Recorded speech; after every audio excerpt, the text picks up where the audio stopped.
Welcome to the Folktale Project. This is Dan Scholz. This week we're starting off something special because, as I said on Friday, I'm on vacation for the entire month of July, but that doesn't mean there's no stories to be shared. And we're going to start with the full retelling of Bee, the Princess of the Dwarfs. Setting on her golden hair a hood spread with pearls, and tying round her waist the widow's girdle, the Countess of the White Moor entered the chapel where she prayed each day for the soul of her husband, killed by an Irish giant in single combat. That day she saw on the cushion of her praying stool a white rose. At the sight of it she turned pale, and her eyes grew dim. She threw back her head and wrung her hands, for she knew that when a Countess of the White Moor must die, she finds a white rose on her stool. Knowing that the time had come for her to leave this world, where she had been without such a short space of time a wife, a mother, and a widow, she went to her room, where slept her son George, guarded by waiting women. He was 3 years old, his long eyelashes threw a pretty shade on his cheeks, and his mouth was like a flower. Seeing how small he was and how young, she began to cry.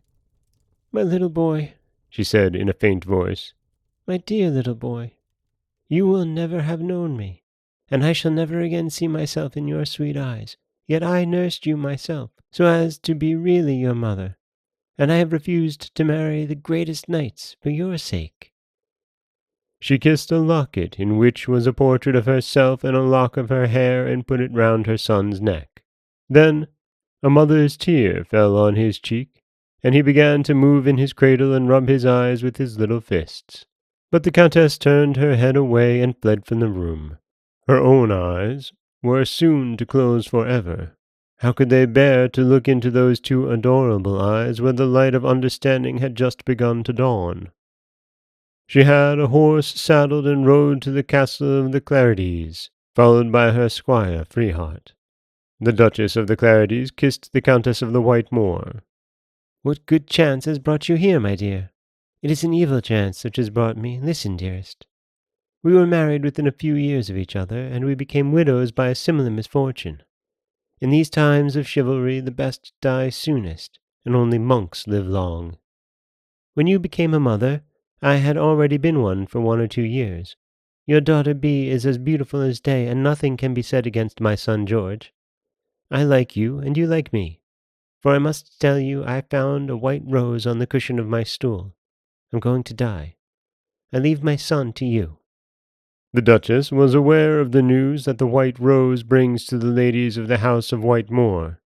She began to cry, and promised in her tears to bring up Bee and George as sister and brother, and not to give anything to one without giving half to the other.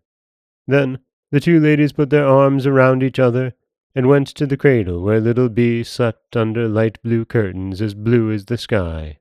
Without opening her eyes, she moved her little arms, and as she opened her fingers 5 small pink beams appeared to come out of each sleeve. "He will defend her," said the mother of George. "And she will love him," the mother of Bee answered. "She will love him," a small, clear voice repeated.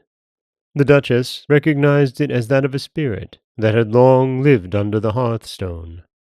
On her return to her manor, the Lady of the White Moor divided her jewels among her maids, and having anointed herself with odorous essences and put on her most beautiful clothes to honor that body which will rise again on the day of judgment, she laid herself down on the bed and went to sleep forever.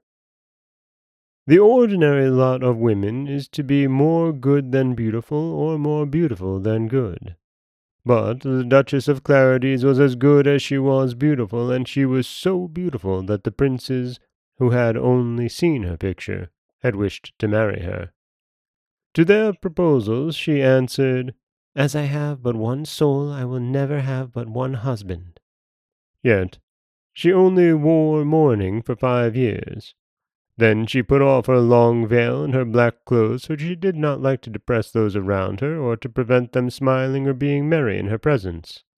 Her duchy included large tracts of land and lonely moors covered in all their vast extent with heather, Also lakes where fishermen caught fish, some of which were magical, and mountains terrible and lonely beneath which the dwarves lived in their underground kingdom.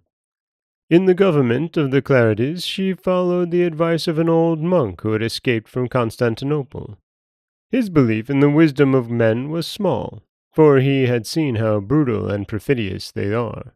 He lived shut up in a tower with his birds and his books, and there he performed his duties as counselor, acting according to a very few principles.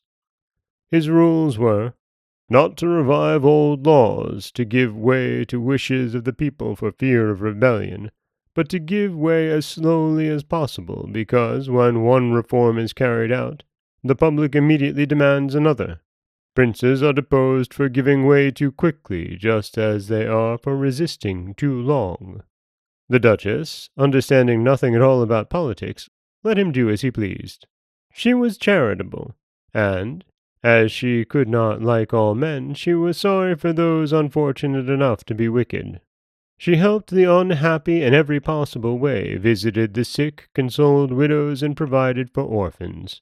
She brought up her daughter Bee with the most charming wisdom. She taught this child only to take pleasure in doing good. Consequently, she could indulge her to any extent.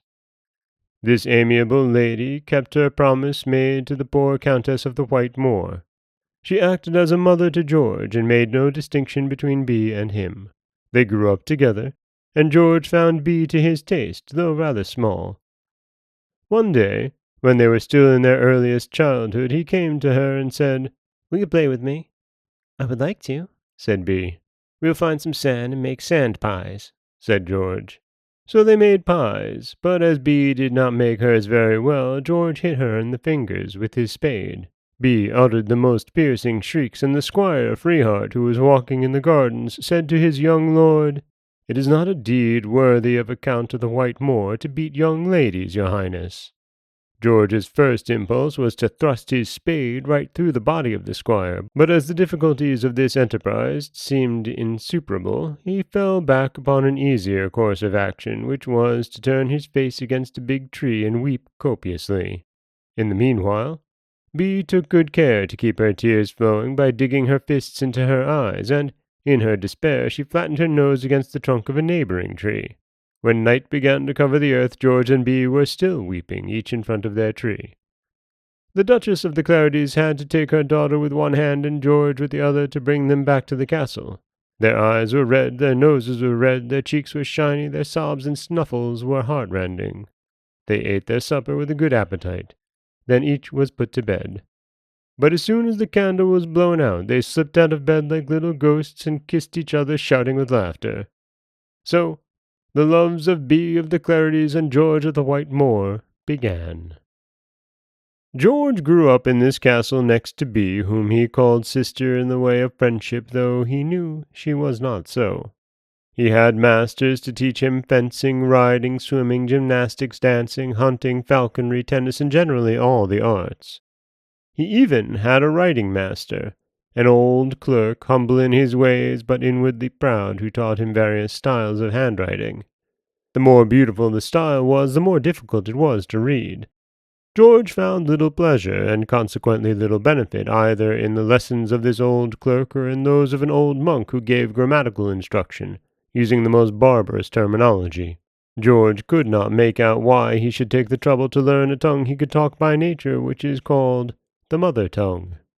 The only person he liked being with was the squire Freeheart, who, having sought adventures all over the world, knew the customs of men and of beasts, described all sorts of countries, and composed songs he did not know how to write down.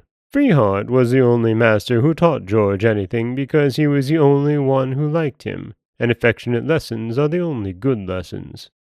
But the two pedants, the writing master and the grammatical master, who hated each other with all their heart, united in a common hatred of the old squire, whom they accused of inebriety. It was true that Freeheart was rather too fond of going to a tavern called the Tin Jug. There he forgot his cares and composed his songs. He was certainly in the wrong. Homer composed songs even better than Freeheart, and Homer only drank spring water. As to troubles, Everybody has them, and it is not drinking wine, but giving happiness to others that effaces them. But Freeheart was an old man grown grey in the wars, loyal and meritorious, and the two masters ought to have hidden his weakness instead of reporting them with exaggeration to the Duchess. Freeheart is a drunkard, said the writing master, and when he comes back from the tavern called the Tin Jug, he describes in the road large S's as he walks. I may say that this is the only letter he has ever shaped, for this drunkard is an ignoramus, your grace. The grammatical master added, as he staggers along, he sings songs that offend against every rule and follow no received form. He is totally ignorant of synecdoche, your grace. The Duchess had a natural dislike of meanness and tale-bearing. She did what all of us would have done in the same situation. She disregarded them at first. But as they kept on repeating their reports, she ended by believing them and determined to remove Freeheart. However, to make his exile honorable, she sent him to Rome to get the blessing of the Pope. What made this journey so long to the Squire Freeheart was the large number of taverns haunted by musicians which lay between the Duchy of the Clarities and the Papal City. The story will show how soon the Duchess was to regret that she deprived the two children of their most reliable protector.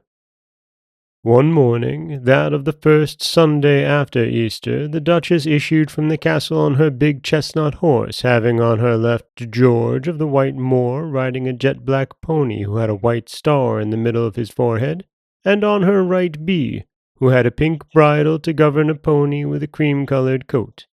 They were going to hear mass at the Hermitage.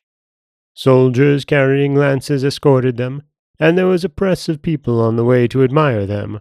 And really each of the three was very beautiful. The Duchess looked stately and sweet under her veil spangled with silver flowers and her loose cloak. The mild splendor of the pearls which embroidered her headdress was becoming to the face and to the soul of this beautiful person. Next to her, George, with his waving hair and bright eye, looked quite handsome, and the soft, clear color of Bee's face, who was riding on her other side, was a delicious pleasure to the eye, but nothing was more wonderful than the flow of her fair hair, bound in a ribbon embroidered with 3 golden lilies. It fell down her shoulders like the splendid mantle of youth and beauty. The good folk looked at her, and each said to the other, "What a pretty young lady!"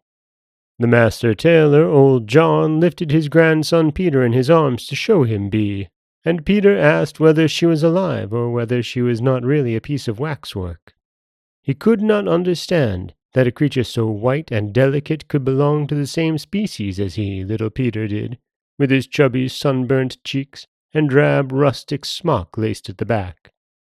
While the Duchess received these marks of respect and kindness, the two children showed the contentment of pride, George in his flush, Bee in her smile. This is why the Duchess said to them, "These good people greet us very cheerfully. George, what do you think of it?" "And what do you, Bee?" "That they do well," said Bee. "And that it is their duty," said George. "And for what reason is it their duty?" the Duchess asked. Seeing they gave no answer, she continued, "I'm going to tell you.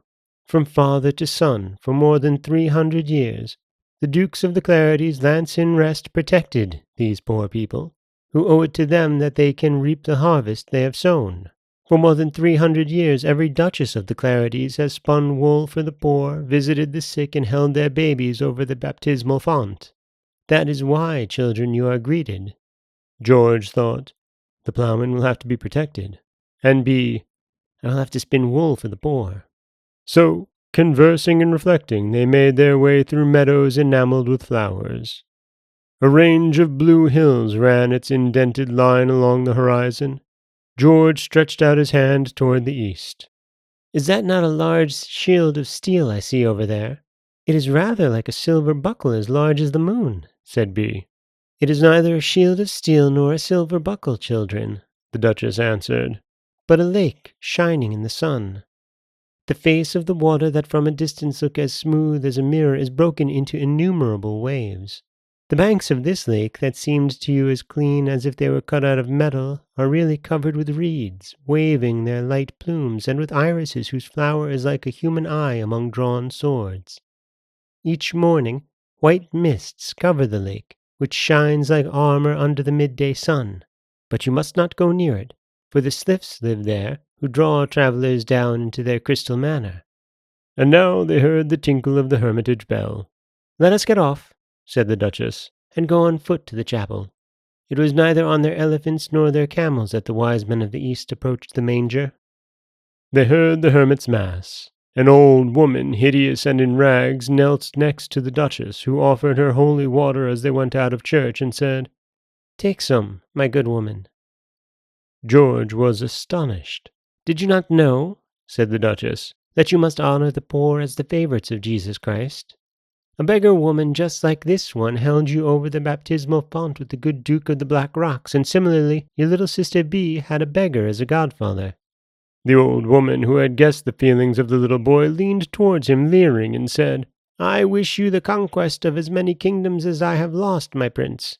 I have been queen of the island of pearls and of the mountains of gold. Every day I had 14 different kinds of fish served at my table and a little blackamoor to carry my train." "And by what misfortune did you lose your islands and your mountains, my good woman?" asked the Duchess. "I offended the dwarfs, who carried me off from my states." "Have the dwarfs so much power?" asked George.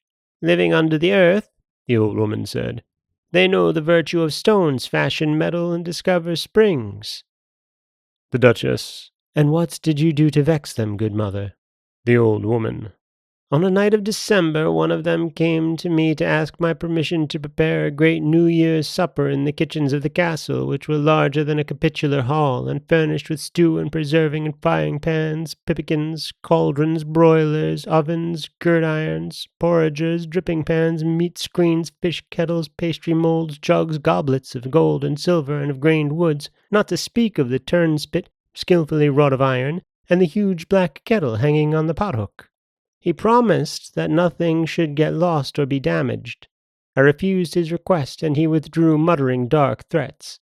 3 nights after, which was that of Christmas, the same dwarf returned to the room in which I was sleeping. He was accompanied by a multitude of others, who pulled me from my bed and carried me off in my nightshirt to an unknown land. "This," they said to me on leaving, "is the punishment of rich people who will not grant a portion of their treasures to the industrious and gentle nation of dwarfs, who fashion gold and cause the springs to flow."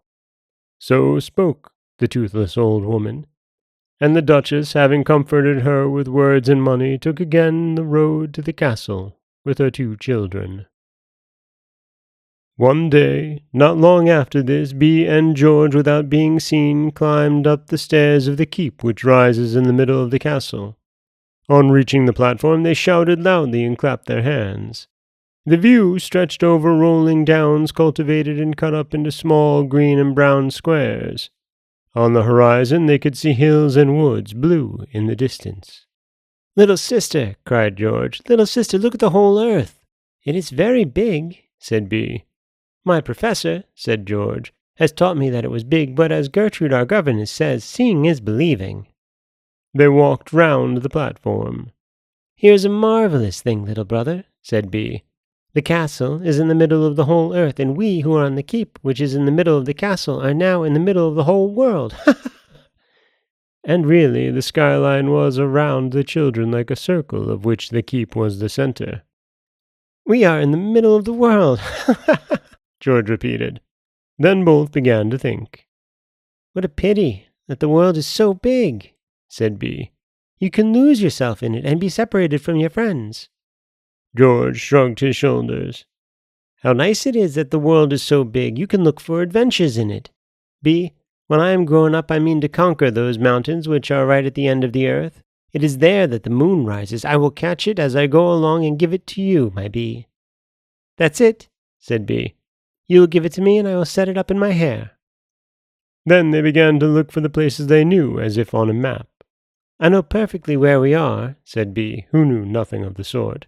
"But I cannot guess what all those little squares sewn into the side of the hill are." "Houses," answered George. "Those are houses. Don't you recognize, little sister, the capital of the Duchy of the Clarities?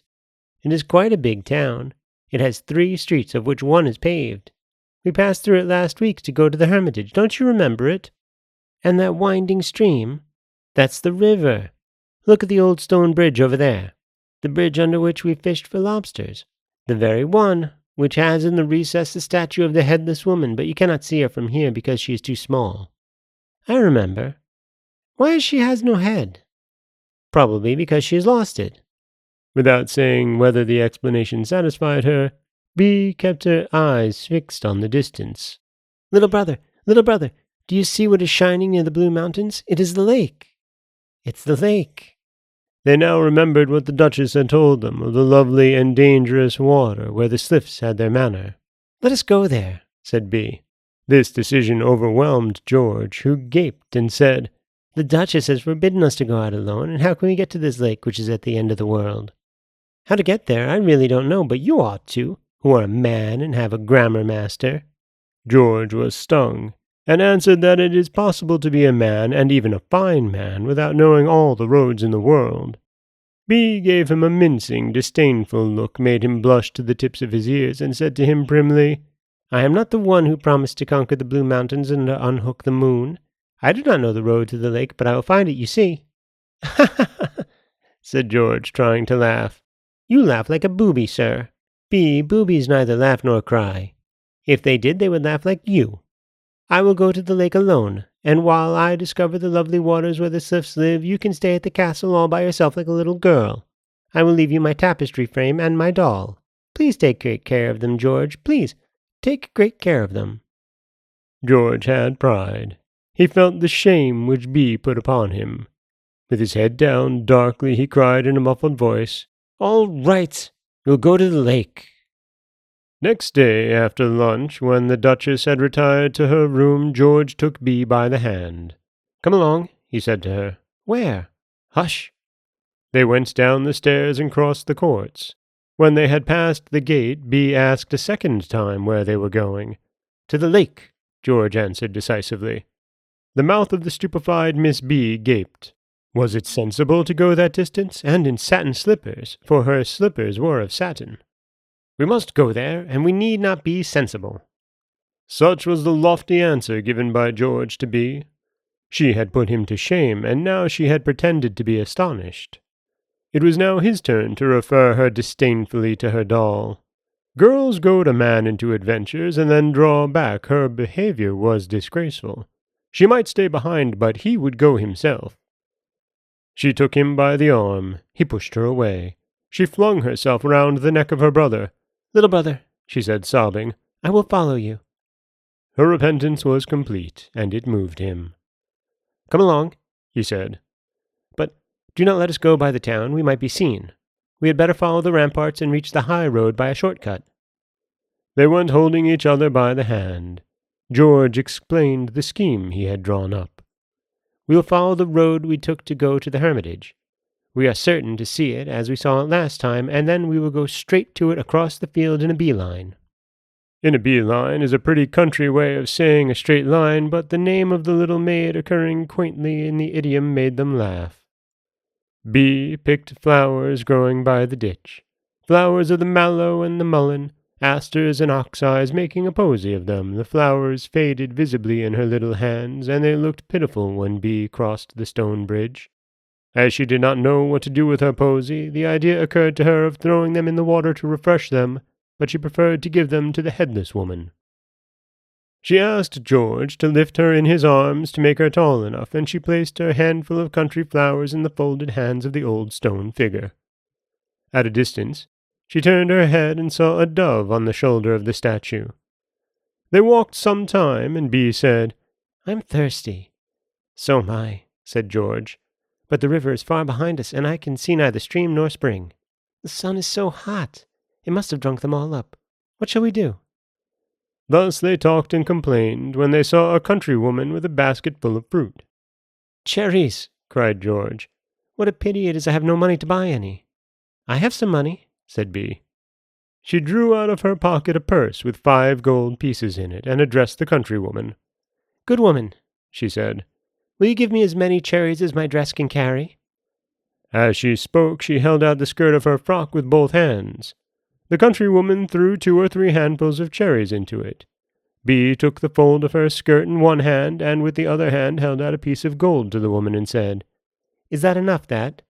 The countrywoman seized the piece of gold, which would have been a high price for all the cherries in the basket, with the tree on which they had grown, and the orchard in which the tree was planted, and she cunningly answered, "That'll do to oblige you, my little princess." "Then," replied Bee, "put some more cherries in my brother's hat, and I will give you another gold piece." This was done, and the countrywoman pursued her way, thinking of the old stocking under the mattress in which she was to hide her 2 pieces of gold. And the 2 children went on their road eating the cherries, and throwing the stones to the right and to the left. George looked for cherries held together in pairs by the stalk to make earrings of them for his sister, and he laughed to see the beautiful vermeil-colored twin fruit swinging on the cheek of Bee. A pebble checked their joyful progress. It had stuck in the slipper of Bee, who had begun to limp. At each hop she took her gold curls waved on her cheeks, and limping thus she went and sat down. There her brother, kneeling at her foot, took off her satin slipper. He shook it, and a little white pebble rolled out. Then, looking at her feet, she said, "Little brother, when we go again to the lake, we will put on boots." The sun had by now declined in the radiant sky. A breath of wind fanned the necks and the cheeks of the young travelers, who boldly and with fresh alacrity pursued their travels. To walk more easily, they held each other by the hand and sang, and they laughed to see their 2 black shadows likewise united moving in front of them. They sang, "Marian the maid, demure and staid, went riding to the mill. She placed her load of corn and rode upon her donkey Bill." But Bee stops. She cries, "I've lost my slipper, my satin slipper!" And it was as she said. The silk bows of the little slipper had got loose as she walked, and it lay all dusty in the road. Then she looked behind her, and seeing the towers of the castle swimming in the distant mist, she felt a pang, and tears came into her eyes. "The wolves will eat us," she said, "and our mother will never see us again, and she will die of grief." But George brought her slipper to her and said, "When the castle bell rings for supper, we will be back at the Clarities. Forward!" The miller tight with flour white stood close under the mill, and fair and free cried, "To that tree, tie up your donkey Bill." "The lake, Bee! Look! The lake, the lake, the lake!" "Yes, George, the lake!" George cried, "Hurrah!" and threw his hat in the air. Bee was too well behaved to throw up her coif in the same fashion, but taking off her slipper, which barely held, she threw it over her head to show her joy. There it was, the lake. At the bottom of the valley, the slopes of which ran round the silvery waters, holding them as in a cup of foliage and flowers. There it was, calm and clear, and a shiver still ran over the ruffled grasses of its banks. But the 2 children could not discover any road in the thickets to take them to this lovely mere. As they searched, their legs were bitten by geese, who were followed by a little girl dressed in a sheepskin with a switch in her hand. George asked her what she was called. "Gil." "Well, Gil, how do you go to the lake?" "I don't go." "Why?" "Because." "But if you did go?" "If I did go, there would be a road, and I would take the road." There was no answer to be given to the goose girl. "All right," said George. "We will certainly find a path in the wood further on. We will pick nuts there, and eat them, for I am hungry. We must, when we come again to the lake, bring a bag full of good things to eat." George said, "We will do as you say, little sister. I now approve of the plan of the Squire Freeheart, who, when he set out for Rome, took with him a ham for hunger and a demijohn for thirst. But we must hurry, for it seems to me it is getting late, though I do not know the time." "Shepherdesses know it by looking at the sun," said Bee. "But I am not a shepherdess. Yet it seems to me that this sun, which was above our heads when we started, is now over there, far behind the town and the land of the Clarities. I wish I knew whether this is the case every day, and what it means." While they thus observed the sun, a cloud of dust rose on the road, and they saw a horseman, who moved towards them at full gallop, and whose armor glittered. The children were very frightened, and went and hid in the underwoods. "They are robbers, or rather ogres," they thought. But really, they were men-at-arms, sent by the Duchess of Clarities to search for the 2 little adventurers. The 2 little adventurers found a narrow path in the underwood, which was not a lover's path, for 2 could not walk side by side holding each other by the hand as lovers do. Further, the footprints were not human. Only a track made by a multitude of little hoofed feet was visible. "These are the footprints of elves," said Bee. "Or reindeer," said George. "The problem is as yet unsolved. But what is certain is that the path led by an easy descent to the edge of the lake, which now unfolded itself to the children in all its languid and silent beauty. Willows bent their tender foliage over it. Reeds, like pliant swords, swayed their delicate plumes on the water. They stood ruffling in islands, and around them the water lilies spread their broad heart-shaped leaves and their pure white flowers. Over the flowering islands shrill dragonflies flew, whirling and darting with emerald or sapphire breastplates and wings of flame. And the two children enjoyed the exquisite pleasure of dipping their burning feet into the wet gravel where the thyme grew thick and the cattail darted its long spikes.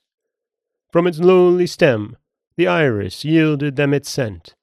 All around the ribwort unrolled its lace on the edge of the sleeping waters, which were studded with the loose stripes purple flowers.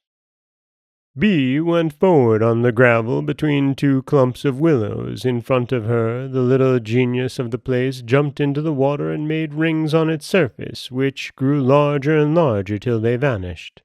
This genius was a little green frog with a white stomach. All was silent. A fresh breath of wind swept over that clear lake of which each wave rose in a gracious and smiling fold. "This is a pretty lake," said Bee, "but my feet are bleeding in my little torn slippers, and I'm very hungry. I wish I was at the castle." "Little sister," said George, "sit on the grass. I'm going to wrap your feet in leaves to cool them, and then I will go and look for supper for you. I saw up there close to the road briars black with berries. I will bring you the largest and sweetest in my hat. Give me your handkerchief, I will fill it with strawberries, for there are plants close by the edge of the path under the shade of the trees, and I will fill my hat with nuts." He made a bed of moss for Bee near the side of the lake under a willow and went off. Bee lay with clasped hands on her bed of moss and saw the stars kindle their tremulous lights in the pale sky. Then her eyes half shut, yet she seemed to see in the air a little dwarf riding on a crow. This was not an illusion. The dwarf drew the bridle in the mouth of the black bird, stopped above the little girl, and fixed his round eyes on her. Then he struck his spurs and went off at full flight. Bee saw these things confusedly, and went to sleep. She was sleeping when George came back with his harvest, which he put next to her. He then went down to the edge of the lake to wait till she woke. The lake was sleeping under its delicate crown of leafage. A light mist softly crept over it. All at once the moon showed itself between the branches, and immediately the waters were strewn with points of light. George plainly saw that the lights which glanced on the waters were not all broken reflections of the moon, for he noticed blue flames which came whirling nearer, and rose and fell and swayed as if they were dancing rounds. He soon discerned that these flames flickered on white foreheads, on the foreheads of women. In a short time lovely heads crowned with weed and shell, shoulders down which fell blue hair, bosoms glittering with pearls, and from which veils were sliding, rose above the waves. The boy recognized the sylphs and tried to fly, but already pale, cold arms had seized him, and he was being carried, in spite of his struggles and screams, through the waters in halls of crystal and porphyry. The moon had risen above the lake, and only the broken fragments of its orb were reflected in the water. Bee still slept. The dwarf who had examined her came back on his crow. This time he was followed by a troop of little men. They were very little men. They had white beards reaching down to their knees. They were the size of children, but they had old faces. The leather aprons and hammers which they carried hanging at their belts made it evident that they were metal workers. They moved in a strange way by jumping to a great height and turning wonderful somersaults. This incredible nimbleness made them less like men than spirits. But in their wildest antics their faces remained unalterably grave, so that it was impossible to make out their real character. They placed themselves in a circle round the sleeper. "Well, I did not deceive you when I warned you that the prettiest of princesses was sleeping on the edge of the lake, so now do you not thank me for having shown her to you?" "We thank you, Bob," answered one of the dwarfs, who looked like an old poet. "Truly there is nothing in the world as pretty as this maiden. Her complexion is rosier than the dawn upon the mountains, and the gold of our smithies is not as bright as that of her tresses." "It is true, Pick. Pick, nothing could be more true," answered the dwarfs. "But what shall we do with this pretty maid?" Pick, who resembled an old poet, did not answer this question of the dwarfs, because he did not know more than they did what to do with the pretty maid. A dwarf named Rug said to them, "Let us build a large cage, and we will shut her in it." Another dwarf named Dig opposed this suggestion of Rug. According to Dig, only wild beasts were put in cages, and as yet there was nothing to indicate that the pretty maiden was one of them. But Rug was taken with his own idea, for want of another to put in its place. He ingeniously defended it. "If this person," he said, "is not wild, she will doubtlessly become so by being shut in the cage, which will consequently become useful and even indispensable." This argument displeased the dwarfs, and one of them, named Tad, denounced it indignantly. He was a dwarf of utmost goodness. He proposed taking the beautiful girl back to her parents, whom he thought to be powerful lords. This view of the good Tad was rejected as contrary to the custom of the dwarfs. "Justice should prevail," Tad went on to say, "and not custom." He was no longer listened to. The crowd had fallen into disorder and tumult when a dwarf called Paw, who was simple but sensible, gave his view as follows. "We must first wake the maiden, as she does not wake of herself. If she spends the night like this, tomorrow her eyelids will be swollen and her beauty will be less, for it is very unhealthy to sleep in a wood on the edge of a lake." This opinion met with general approval because it was not opposed to any other. Pick, who resembled an old poet, overwhelmed with misfortune, went near to the little maid and gazed on her gravely with the idea that a single one of his looks would suffice to rouse the sleeper from the deepest sleep. But Pick overestimated the power of his eyes, and Bee continued to sleep with her hands clasped. Seeing this, the good Tad gently pulled her sleeve. Then she opened her eyes and raised herself on her elbow. Seeing herself on a moss couch surrounded by dwarfs, she thought that what she saw was a dream, and she rubbed her eyes to open them and to let in, instead of this fantastic vision, the bright early morning light streaming into her blue room where she imagined herself to be, for her mind, numb with sleep, did not recall the adventure of the lake. But rub her eyes as she might, the dwarfs stayed there. She had to believe they were real. Then, looking round anxiously, she saw the forest. Her memory returned, and she cried in agony, "George! My brother George!" The dwarfs pressed round her, and, for fear of seeing them, she hid her face in her hands. "George! George! Where is my brother George?" she cried, sobbing. The dwarfs did not tell her, and for this reason, that they did not know. So she wept bitterly, calling on her mother and her brother. Paw felt inclined to cry like her, but anxious to console her, he spoke a few vague words. "Do not alarm yourself," he said. "It would be a pity if such a beautiful lady spoilt her eyes by crying, but rather tell us your history. It is certain to be interesting. It would give us the greatest pleasure." She was not listening. She rose and tried to run away, but her swollen, naked feet gave her such sharp pain that she fell on her knee and burst into more violent sobs. Tad held her up in his arms, and Paw gently kissed her hand. This is why she dared to look, and saw that their faces were compassionate. Pick seemed to be an inspired but innocent creature, and noticing that all the little men looked upon her with kindliness, she said to them, "Little men, it is a pity you are so ugly, but I will like you all the same if you will give me something to eat, for I'm hungry." "Bob!" cried all the dwarfs at the same time. "Fetch some supper!" And Bob went off on his crow. Still the dwarfs felt that this little girl had been guilty of an injustice in considering them ugly. Rug was extremely angry. Pick said to himself, "She's only a child, and if she does not see the fire of genius burning in my looks so as to give them alternately masterful strength and fascinating grace." Paul thought, "Perhaps it would have been better not to wake this young lady who considers us ugly." But Tad said, smiling, "You will consider us less ugly, miss, when you like us better." At these words, Bob reappeared on his crow. He brought a roast partridge on a gold dish with a loaf of meal bread and a bottle of red wine. He placed this supper at the feet of Bee, turning an endless number of somersaults. Bee ate and said, "Little men, your supper is very good. My name is Bee. Let us look for my brother and then go together to the Clarities, where Mamma is waiting for us in a state of great anxiety."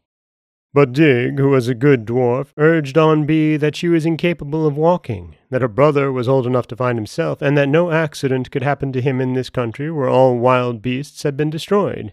He added, "We will make a stretcher, we will cover it with a litter of leaves and mosses, we will place you on it, we will carry you thus into the mountain, to introduce you to the king of the dwarfs, as the custom of our people requires." All the dwarves applauded. Bee looked at her sore feet and was silent. She was relieved to hear that there were no wild beasts in the country. In all other matters she relied on the friendship of the dwarfs. Already they were constructing the stretcher. Those who had axes were hacking away at the stems of 2 young pines. This revived an idea in the head of Rugg. "If, instead of a stretcher," he said, "we built a cage." But he raised a unanimous protest. Tad, looking at him with contempt, exclaimed, "Rugg, you are more like a man than a dwarf. But this at least is a credit to our race that the wickedest of the dwarfs is also the stupidest."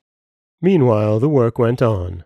The dwarves leapt in the air to reach branches which they cut in their flight, and out of which they neatly built a lattice chair. Having covered it with moss and dry leaves, they made Bee sit there. Then, all together, they seized the 2 poles up, hoisted it on their shoulders, and swung off to the mountain.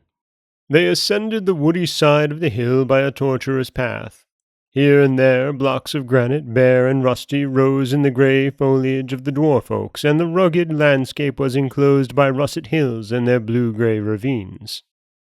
The procession, preceded by Bob on his winged steed, entered a cleft of the rocks hung with briar. Bee, with her golden hair scattered on her shoulders, looked like the dawn risen on the mountains. If it is true that sometimes the dawn gets frightened, calls for her mother, and tries to run away, for these 3 events occurred when the little girl dimly saw dwarfs, terribly armed, lurking in all crevices of the cliff. They held themselves motionless, with their bows strung and levelled lances. Their tunics of hide and long knives hanging at their belts gave them a terrible appearance. Game of fur and feather lay at their feet, but these hunters, as far as their faces went, did not look fierce. On the contrary, they seemed mild and grave, like the dwarves of the forest, whom they very much resembled. Upright in their midst stood a dwarf of great majesty. He wore a cock's feather at his ear, and on his forehead a diadem studded with enormous jewels. His mantle was flung over his shoulder, showing a robust arm loaded with gold rings. A bugle of ivory and carved silver hung at his belt. He leaned his left hand upon his lance in an attitude of repose and strength, and with the right he shielded his eye to look towards Bee and the light. "King Loc," the dwarves of the forest said to him, "we bring you the beautiful girl we have found. Her name is Bee." "You do right," said King Loc. "She will live among us, as the custom of the dwarfs requires." Then, advancing to Bee, "Bee," he said to her, "welcome." He spoke gently to her, for already his feelings toward her were friendly. He stood on tiptoe to kiss her hand which hung down, and reassured her that not only should no kind of harm happen to her, but that all her wishes should be satisfied, even if she should ask for necklaces, mirrors, wool of cashmere, and silks of China. "I would very much like some slippers," answered Bee. Then King Loc struck a gong of bronze which hung to the walls of rock with his lance, and immediately something was seen coming from the end of the cavern, bounding like a ball. It grew bigger till it became a dwarf, the features of whose face recalled those given by painters to the illustrious Belisarius, but whose leather apron showed him to be a bootmaker. As a matter of fact, it was the chief bootmaker. "True," said the king to him. "Choose in our store the most supple leather, take cloth of gold and silver, ask the keeper of my treasures for 1,000 pearls of the finest water, and construct a pair of slippers for little Bee out of the leather, the tissues, and the pearls." At these words, True threw himself at the feet of Bee and measured them accurately. But she said, "Little King Loc, you must give me the beautiful slippers you have promised me directly, and when I have them I will return to my mother at the Clarities." "You will have your slippers, Bee," answered Loc. "You will have them to walk about inside the mountain, and not to return to the Clarities, for you cannot leave this kingdom where you will learn beautiful secrets that are unguessed upon the earth. Dwarves are superior to men, and it is for your kindness that you have been found by them." "It is for my unhappiness," answered Bee. "Little King Loc, Give me wooden shoes like those worn by peasants, and let me return to the Clarides." But King Loc shook his head to express that it was not possible. Then Bee clasped her hands and sweetened her voice. "Little King Loc, let me go, and I will love you." "You will forget me, Bee, on the sunny earth." "Little King Loc, I will not forget you, and I will love you as much as Breath of Wind." "And who is Breath of Wind?" "My cream-colored pony. He has a pink bridle and eats out of my hand. When he was small, the Squire Freeheart used to bring him up to my room of a morning, and I used to kiss him. But now Freeheart is at Rome, and Breath of Wind is too big to go upstairs." King Loc smiled. "Bee, will you love me more than Breath of Wind?" "I will." "That is right?" "I will, but I cannot. I hate you, little King Loc, because you prevent me seeing my mother and George again." "Who is George?" "George is George, and I like him." The friendship of King Loc for Bee had largely increased in a few moments, and as he already hoped to marry her when she was of age and through her to reconcile men and dwarfs, he feared that George might at some time become his rival and disturb his plans. This is why he knit his eyebrows and walked off, drooping his head like a worried man. Bee, seeing she had vexed him, gently plucked at the skirt of his coat. "Little King Loc," she said in a sad and tender voice, "why do we each of us make the other unhappy?" "Bee, it is the fault of circumstances," answered King Loc. "I cannot take you back to your mother, but I will send her a dream which will inform her of your fate, dear Bee, and console her." "Little King Loc," answered Bee, smiling through her tears, "you have had a good idea, but I will tell you what you ought to do. Every night you ought to send my mother a dream in which she will see me, and send me a dream in which I will see my mother." King Loc promised to do so, and what he said he did. Each night Bee saw her mother, and each night the Duchess saw her daughter. This satisfied their affection a little. The kingdom of the dwarfs was deep and stretched under a great part of the earth. Though the sky was only visible here and there through openings in the rock, the open places, the roads, the palaces, and halls were not buried in the thickest night. Only a few rooms and several caverns remained in darkness. The others were lighted not by lamps and torches, but by planets and meteors which shed a wild, fantastic brightness, and this brightness shone upon strange marvels. Enormous buildings had been hewn in the face of the rock. In certain places, palaces cut out of granite rose to such a height up under the vaults of the huge caverns that their stone carvings disappeared in a mist pierced by the yellowish light of the little planets less luminous than the moon. There were in those kingdoms fortresses of stupendous mass, amphitheaters whose stone tiers formed a semicircle which the eye could not embrace in its full extent, and vast wells with sculptured sides in which no plummet could ever have found a bottom. All these structures, apparently unsuited to the stature of their inhabitants, agreed perfectly with their quaint, fantastic turn of mind. The dwarves, wrapped in hoods with sprigs of fern leaves stuck in them, moved about these buildings with the nimbleness of spirits. It was quite common to see one jump from the height of 2 or 3 stories on to the lava pavement and rebound like a ball. His face retained in that act the calm, majestic expression which sculptors give to the heads of ancient great men. There was no indolence, and all applied themselves to their work. Whole quarters resounded with the noise of hammers, the shrieks of machinery echoed against the cavern roofs, and it was a curious sight to see the crowd of miners, smiths, gold-beaters, jewelers, diamond polishers handle their pickaxes, hammers, pinchers, and files with the dexterity of monkeys. But there was a more peaceful quarter. There, uncouth and huge figures, shapeless pillars dimly projected from the rough stone, they seemed to be aged and venerable. There rose a squat palace with low doors. It was the palace of King Loc. Just opposite was the house of Bee, house, or rather cottage, with only one room in it, and this was hung with white muslin. Fir-wood furniture spread its pleasant scent in the room.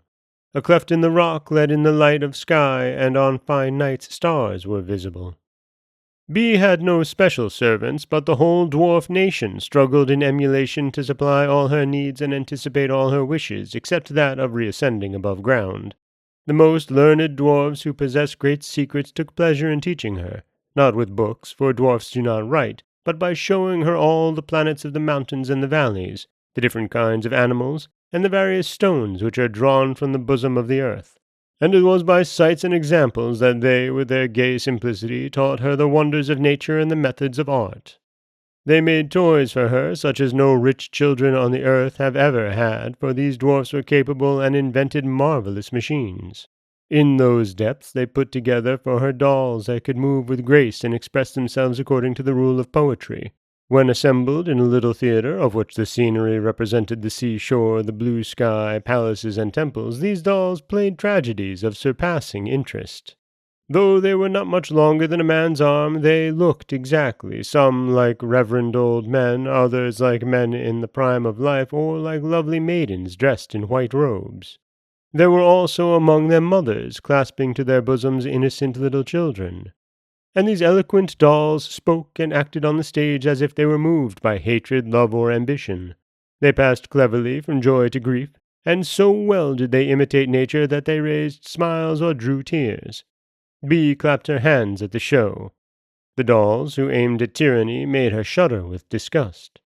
On the other hand, she poured treasures of compassion on the doll who, once a princess, now a widow and a captive, her head crowned with cypress, has no other means of saving the life of her child than marrying, alas, the barbarian who made her a widow.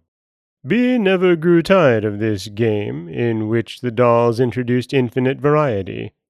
The dwarfs also gave concerts for her, and taught her to play the lute, the viola, the theorbo, the lyre, and divers other kinds of instruments. In such a fashion she became a good musician, and the plays represented by the dolls gave her an experience of men and life. King Loc was present at these plays and concerts, but he saw and heard no one else but Bee, and his whole soul was gradually drawn towards her. Meanwhile days and months passed, years made their round, and still Bee stayed among the dwarfs, incessantly amused, and always full of regret for the earth. She was growing into a beautiful young woman. Her strange fate gave a touch of strangeness to her face, only adding to it another charm. Bee had been among the dwarfs for 6 years to a day. King Loc summoned her to his palace and ordered his treasurer in her presence to display a large stone which seemed fixed in the wall, but which was in reality only inserted into it. They all three passed through the opening left by the removal of the large stone and found themselves in a crevice of the rock where 2 people could not walk abreast. King Loc went forward first along the dark path, and Bee followed, holding on to the skirt of the royal mantle. They went on walking for a long time. At times the walls of rock came so close together that the girl was afraid of being caught between them, without being able to move forward or back, and of dying there. But the mantle of King Loc sped her along the dark and narrow path. At last King Loc found a bronze door, which he opened, and there was a flood of light. "Little King Loc," cried Bee, "I never knew before that light was such a beautiful thing." But King Loc, taking her by the hand, led her into the hall from which the light came, and said to her, "Look!" Bee, dazzled, at first saw nothing, for this huge hall, resting on high marble pillars, was from floor to roof all glorious with gold. At the far end, on a dais made of sparkling gems encased in gold and in silver, and the steps of which were covered by a carpet of marvelous embroidery, was set a throne of ivory and gold with a canopy of translucent enamels. At its sides 2 palm trees, 3,000 years old, rose from 2 gigantic vessels carved long ago by the best craftsmen of the dwarfs. King Loc sat down on his throne and made the young girl stand on his right hand. "Bee," he said to her, "this is my treasure. Choose whatever you like." Immense shields of gold hung to the pillars, caught the sunbeams and flung them back in dazzling showers. Crossed swords and lances hung flaming their bright points. The tables, which spread close to the walls, were loaded with bowls, flagons, ewers, chalices, pyxes, patens, goblets, beakers, and drinking horns of ivory ringed with silver, with enormous bottles of rock crystals, dishes of carved gold and silver, with coffers, with reliquaries in the shape of churches, with mirrors, with candelabra and censers, as wonderful for their workmanship as for their material. and with thuribles in the shape of monsters, and on one of the tables a game of chess made of moonstones was spread out. "Choose, Bee," King Loc repeated. But raising her eyes above these riches, Bee saw the blue sky through an opening in the roof, and as if she had understood that the light of the sky alone gave these things their brightness, she only said, "Little King Loc, I would like to go back to earth." Then King Loc made a sign to his treasurer, who, lifting some heavy curtains, showed a huge coffer barred with plates and patterns of iron. The coffer being open, there streamed from it 1,000 beams of various and charming colors. Each of these beams sprang from a precious stone cunningly cut. King Loc dipped his hand in them, and they saw rolling in luminous confusion the violet amethyst of the maiden stone, the emerald of 3 natures, the other one dark green, the other one called honeyed emerald because it is the color of honey, the third of a bluish green called beryl, which bestows beautiful dreams, the eastern topaz, the ruby beautiful as the blood of brave men, the dark blue sapphire called the male sapphire, and the pale blue sapphire called the female sapphire, the alexandrite, the hyacinth, the turquoise, the opal whose lights are softer than those of the dawn, the hyalite, and the Syrian garnet. All the stones were of the most limpid water and the most luminous color, and big diamonds cast their dazzling white lights among these colored fires. "Bee, choose," said King Loc. But Bee shook her head and said, "Little King Loc, I prefer a single one of the sunbeams which strike the slates of the Castle of the Clarities to all these jewels." Then King Loc had a second coffer opened which held nothing but pearls. But all these pearls were round and pure, their changing lights took on all the tints of the sky and the sea, and their glow was so mild that it seemed to express a lovely thought. "Take some," said King Loc. But Bee answered him, "Little King Loc, these pearls remind me of the looks of George of the White Moor. I like these pearls, but I like the eyes of George better." Hearing these words, King Loc turned away his head. Yet he opened a third coffer and showed the young girl a crystal in which a drop of water had been a prisoner since the earliest time of the world, and when shaken, this crystal showed this drop of water moving. He also displayed to her pieces of yellow amber in which insects more dazzling than jewels had been taken for millions of years. Their delicate legs and frail membranes were indistinguishable, and they would have taken wing again if some power had melted like ice their scented prison house. "These are great natural curiosities. I give them to you, Bee." But Bee answered, "Little King Loc, keep the amber and the crystal, for I could not give back their liberty either to the fly or the drop of water." King Loc looked at her for a time, and said, "Bee, the richest treasures will be well placed in your hands. You will possess them, and they will not possess you. The greedy are the prey of their own gold. Only those who despise wealth can possess it with safety. Their souls will always be greater than their fortune." Having spoken thus, he made a sign to his treasurer, who presented a crown of gold on a cushion to the young girl. "Receive this jewel as a sign of the esteem we have for you, Bee," said King Loc. "Henceforward, you will be called the Princess of the Dwarfs." And he himself placed the crown on the brow of Bee. The dwarfs celebrated the coronation of their first princess by festivals and rejoicings. In their perfect simplicity they played games at random in the huge amphitheater, and the little men, with a sprig of fern or 2 oak leaves neatly fixed in their hood, went leaping joyfully along the subterranean streets. The rejoicings lasted 30 days.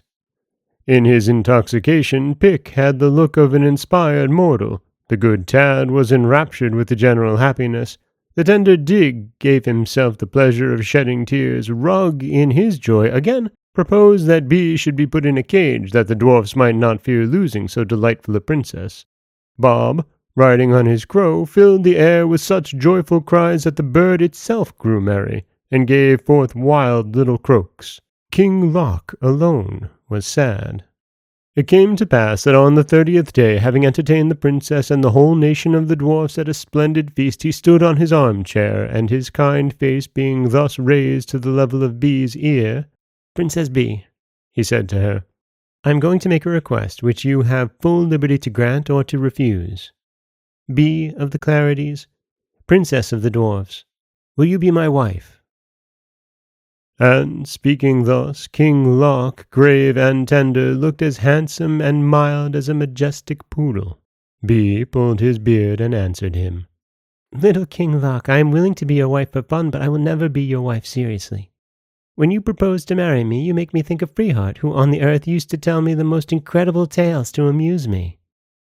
At these words, King Loc turned away his head, but too slowly for Bee not to see a tear caught in the eyelashes of the dwarf. Then Bee was sorry she had hurt him. "Little King Loc," she said to him, "I love you like a little King Loc that you are, and if you make me laugh as Freeheart used to, that ought not to annoy you. For Freeheart sang very well, and would have been good-looking without his grey hair and red nose." King Loc answered her, "Bee of the Clarities, Princess of the Dwarfs, I love you in the hope that you will one day love me. But, had I not that hope, I would love you just as much. I request you, in return for my friendship, always be sincere with me." "Little King Loc, I promise you I will." "Well, Bee, tell me if you love anyone enough to marry him." "Little King Loc, I love no one as much as that." Then King Loc smiled, and seizing his golden goblet he proposed in ringing tones the health of the Princess of the Dwarfs. And a vast murmur rose from the depths of the earth, for the table at which they feasted stretched from one end to the other of the dwarfish empire. Bee, with a crown set on her forehead, was more pensive and more sad than in those days when her hair flowed unbound on her shoulders, and when she went laughing to the smithy of the dwarves to pull the beards of her good friends, Pick, Tad, and Dig, whose faces, reddened by the glow of the flames, grew merry at her welcome. The good dwarves, who used to dandle her on their knees and call her their Bee, now bowed at her approach and kept deferentially silent. She regretted she was no longer a child, and she was oppressed by being the Princess of the Dwarfs. It no longer gave her any pleasure to see King Loc, since she had seen him cry on her account. But she liked him, for he was kind and he was unhappy. One day, if it can be said that there are days in the empire of the dwarfs, she took King Loc by the hand, and drew him to the fissure of the rock, admitting a beam in which golden motes danced gaily. "Little King Loc," she said to him, "I'm in pain. You are also a king, you love me, and I am in pain." Hearing these words of the beautiful maiden, King Loc answered, "I love you, Bee of the Clarities, Princess of the Dwarves, and this is why I have kept you in our world, so as to teach you our secrets, which are more great and wonderful than anything you can learn on earth among men, for men are less clever and less learned than dwarfs." "Yes," said Bee, "but they are more like me than the dwarfs. That is why I like them better. Little King Loc, let me see my mother again, if you do not wish me to die." King Loc walked away without answering. Bee, alone and dejected, gazed on the beam of that light which bathes the whole face of the earth and pours its radiant floods on all living men, and even on the beggars that tramp the roads. Slowly the beam grew faint and changed its golden splendor into a pale blue light. Night had come upon the earth. A star glittered through the fissure in the rock. Then someone touched her on the shoulder, and she saw King Loc wrapped in a black mantle. On his arm hung another mantle, which he put round the girl. "Come," he said to her, and he led her from underground. When she again saw the trees swept by the wind, the clouds racing over the moon, and the whole of the fresh blue night, when she smelt the scents of the grasses and took to her bosom in a flood the air she had breathed during her childhood, she gave a great sigh and thought to die of joy. King Loc had taken her in his arms. Small as he was, he carried her as easily as a feather, and the two went gliding over the earth like the shadow of two birds. "Bee, you're going to see your mother again, but listen. Every night, as you know, I send your image to your mother. Every night she sees your dear shape. She smiles and speaks to it and kisses it. Tonight I'm going to show you instead of your ghost. You will see her, but do not touch her, do not speak of her, for then the charm would be broken, and she would never again see you nor your image, which she does not distinguish from yourself." I will therefore be careful. Alas, little King Loc, there it is, there it is! There was the keep of the Clarities rising black on the hill. Bee hardly had time to send a kiss to the old well-beloved stones. Now she saw, blooming with gillyflowers, the ramparts of the town of the Clarities fly past her. Now she was going up along a slope where glowworms shone in the grass to the postern gate, which King Loc opened easily, for the dwarves, the metal workers, are not stopped by locks, padlocks, bolts, chains, and bars. She went up the spiral staircase leading to her mother's room and stopped to put her 2 hands to her beating heart.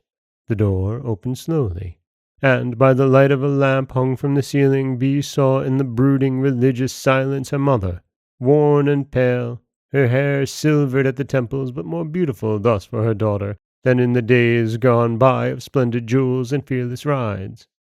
As the mother saw her daughter in a dream, she opened her arms to embrace her, and the child, laughing and sobbing, tried to cast herself into these open arms, but King Loc tore her from this embrace, and carried her off like a straw over the dark champaign, down into the kingdom of the dwarfs. Bee, seated on the granite steps of the subterranean palace, again gazed at the blue sky through the fissure in stone. High above, the elder trees turned their white umbrellas toward the light. Bee began to cry. King Loc took her by the hand and said to her, "Bee, why are you crying, and what do you want?" And as she had been sad for several days, the dwarfs seated at her feet were playing to her very simple tunes on the flute, the flageolet, the rebec, and the cymbals. Other dwarfs turned to please her such somersaults that one after the other they stuck in the ground at the tips of their hoods decorated with a plume of leaves. Nothing could be more diverting to see than the sports of these little men with their hermit beards. The good Tad, the romantic Dig, who loved her from the day they had seen her sleeping on the edge of the lake, and Pick, the old poet, took her gently by the arm and begged her to tell them the secret of her grief. Paw, who was simple but sensible, held up to her grapes in a basket, and all, tugging at the edge of her dress, repeated with King Loc, "Bee, princess of the dwarfs, why are you weeping?" Bee answered, "Little King Loc, and you all, little men, my grief increases your grief because you are kind. You weep when I weep. Know that I am weeping, thinking of George of the White Moor, who must today be a brave knight, and whom I shall never see again. I love him, and I wish to be his wife." King Loc drew his hand from the hand that he was pressing and said, "Bee, why did you deceive me and tell me at the feast table that you loved no one?" Bee answered, "Little King Loc, I did not deceive you at the feast table. I did not then wish to marry George of the White Moor, and it is today my highest desire that he should propose to marry me. But he will not propose, since I do not know where he is, and he does not know where to find me. And this is why I cry." At these words, the musicians stopped playing their instruments. The leapers interrupted their leaps and remained motionless on their heads or their seats. Tad and Dig shed silent tears on Bee's sleeve, and the simple Paw let the basket with the bunches of grapes drop. And all the little men gave fearful groans. But the king of the dwarves, more dejected than all of them under his crown of sparkling stones, walked away without a word, letting his mantle drag behind him like a torrent of purple. King Loc had not shown his weakness to the maiden, but when he was alone he sat on the ground, and holding his feet in his hands he gave way to grief. He was jealous, and he said to himself, "She is in love, and it's not with me. Yet I am a king and full of learning. I have treasures, I know marvelous secrets. I am better than all the other dwarfs who are superior to men. She does not love me, and she loves a young man who has not the learning of the dwarfs and who, perhaps, has none at all. Clearly, she does not appreciate merit and is silly. I ought to laugh at want of her sense, but I love her, and nothing in the world pleases me because she does not love me." For many long days King Loc wandered alone in the wildest gorges of the mountain, revolving in his mind sad and sometimes wicked ideas. He thought of compelling Bee by captivity and hunger to become his wife, but discarding the idea almost as soon as he had formed it, he determined to go to the girl and to throw himself at her feet. Still, he could not make up his mind and did not know what to do. for truly the power was not given to him to make Bee love him. His anger turned all at once against George of the White Moor. He hoped that this young man would be carried far away by a magician, or at least if he should ever be acquainted with Bee's love, that he would disdain it. And the king thought, "Without being old, I have already lived too long not to have suffered at times, but my suffering, deep as it was never so fierce as what I undergo today. These former pains, being caused by tenderness or by pity, had something of their heavenly gentleness. On the contrary, I feel at this hour that my grief has the blackness and bitterness of a bad passion. My soul is arid, and my eyes swim in tears as in a burning acid." So thought King Loc. And, dreading that jealousy should make him unjust and wicked, he avoided meeting the young girl for fear of using, without wishing to, the tone of a weak or violent man. One day, being more than ordinarily tortured by the thought that Bee loved George, he determined to consult Nur, who was the most learned of the dwarfs and lived in the bottom of a well dug in the entrails of the earth. This well had the advantage of an even, mild temperature. It was not dark, for two little planets, a pale sun and a red moon, alternately gave light to every part of it. King Loc went down this well and found Nur in his laboratory. Nur had the face of a pleasant old man, and carried a wisp of wild thyme in his hood. In spite of his learning, he showed in all matters the innocence and candor of his race. "Nur," said the king, embracing him, "I've come to consult you because you know many things." "King Loc," answered Nur, "I might know many things, and yet be only a fool. But I know the way to learn a few of the innumerable things that I do not know, and this is why I am justly renowned as a man of learning." "Well," continued Loc, "do you know where a boy called George of the White Moor is now?" "I do not know, and I have never had the curiosity to learn," answered Nur. "Knowing how ignorant, stupid, and wicked men are, I do not care much what they think or what they do, except that to give some value to the life of the proud and wretched race, the men have courage, the women beauty, and the little children innocence. O King Loc, the whole of mankind is lamentable or ridiculous. Subject like the dwarfs to the necessity of working to live, men have rebelled against the divine law, and, far from being like us workmen full of jubilance, they prefer war to work, and would rather kill than help each other. But one must acknowledge to be just that the brevity of their life is the principal cause of their ignorance and their ferocity. They live too short a time for them to learn how to live. The dwarf race, which lives under the earth, is happier and better. If we are not immortal, at least each of us will last as long as the earth, which carries us in its bosom and pervades us with its inmost fruitful warmth, for while the race which is born on its rough rind, its breath is burning or icy, spreading death as well as life.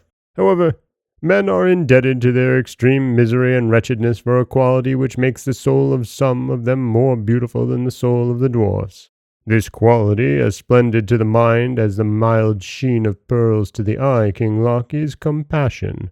Suffering teaches it, and the dwarves do not know it well because, being wiser than men, they have fewer sorrows. So the dwarfs sometimes leave their deep grottos and mix with men on the inclement rind of the earth in order to love them, to suffer with them and through them, and then to taste compassion, which falls on the soul like a heavenly refreshing dew.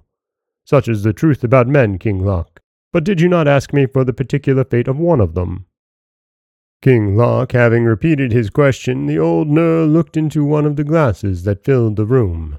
"For the dwarves have no books. Those found among them come from man and are used as toys. To instruct themselves they do not refer as we do to signs made upon paper. They look into the glasses and see the subject of their researches. The only difficulty is to select the proper glass and direct it rightly. These glasses are of crystal, also of topaz and opal, but those which have a big polished diamond as lens are the most powerful and used to see very distant things. The dwarfs also have lenses of a diaphanous substance unknown to men. These allow the eye to pierce through walls and rocks as if they were glass. Others, more wonderful still, reproduce as faithfully as a mirror all that time has carried away in its course, For the dwarfs can recall from the infinite vastness of the ether back into their cavern the light of former days together with the shapes and colors of vanished ages. They enjoy this view of the past by collecting the showers of light, which, having once fallen against the forms of men, of beasts, of plants, and of rocks, recoil through the immeasurable ether for all time. The old Nur excelled in reviving the shapes of the past, and even those impossible to imagine which existed before the earth had taken upon it the aspect which we know. So it was mere play for him to find George of the White Moor. Having looked for less than a minute in quite a simple glass, he said to King Loc, "King Loc, he whom you seek is now among the sliffs in the manor of crystal from which none return, and whose iridescent walls march with your kingdom." "He's there, is he? Let him stop there," cried King Loc, rubbing his hands. And having embraced old Nur, he went out of the well in peals of laughter. All along the road he held his sides to laugh at his ease, his head wagged with mirth, his beard rose and fell on his chest. Ha ha ha ha ha ha! The little men who met him also began to laugh like him out of sympathy. Seeing them laugh, others laughed too. This laughter spread from one to another till the whole inside of the earth was shaken with a jovial great guffaw. King Loc did not laugh long. On the contrary, he hid the face of a very unhappy little man under his bedclothes. Thinking of George of the White Moor, prisoner of the sliffs, he could not sleep the whole night. So, at that hour of the morning when the dwarfs who had a dairymaid for a friend go to milk the cows in her place while she sleeps like a log in her white bed, little King Loc revisited Nur in his deep well. "Nur," he said to him, "you did not tell me what he was doing among the sliffs." The old Nur thought that King Loc had gone out of his mind, and he was not very frightened, because he was certain that King Loc, if he became mad, would certainly turn into a graceful, witty, amiable, and kindly madman. The madness of the dwarfs is gentle like their sanity, and delightfully fantastic. But King Loc was not mad. At least he was not more so than lovers usually are. "I mean George of the White Moor," he said to the old man, who had forgotten this young man as completely as possible. Then the learned Nur arranged the lenses and the mirrors in a careful pattern, but so intricate that it had the appearance of disorder, and showed to King Loc in the mirror the very shape of George of the White Moor, such as he was when the sliffs carried him off. By properly choosing and skilfully directing the instruments, the dwarf showed the lovelorn king the whole adventure of the son of that countess who was warned of her end by a white rose.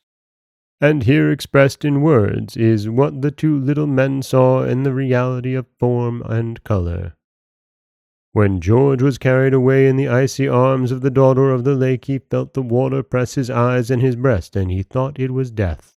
Yet he heard songs that were like caresses, and he was steeped in a delicious coolness. When he opened his eyes again, he found himself in a grotto. It had crystal pillars in which the delicate tints of the rainbow shone. At the end of this grotto there was a large shell of mother of pearl, irradiated with the softest colors. It was a canopy, spreading over the throne of coral and weeds where sat the queen of the sliffs. But the aspect of the sovereign of the waters had light softer than the sheen of mother of pearl and of crystal. She smiled at the child brought to her by her women, and let her green eyes rest on him long. "Friend," she said at length to him, "welcome in our world, where you will be spared every pain. For you no dry books or rough exercises, nothing coarse that recalls the earth and its labors, but only the songs, the dances, and the friendship of the sliffs." So the blue-haired women taught the child music, waltzing, and 1,000 amusements. They loved to bind on his forehead the shells that starred their own locks.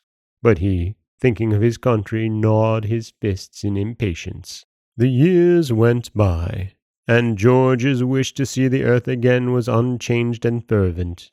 The hardy earth burnt by the sun, frozen by the snow, the native earth of sufferings and affections, the earth where he had seen, where he wished to see, be again. Now he was growing into a big boy, and a slight golden down ran along his upper lip.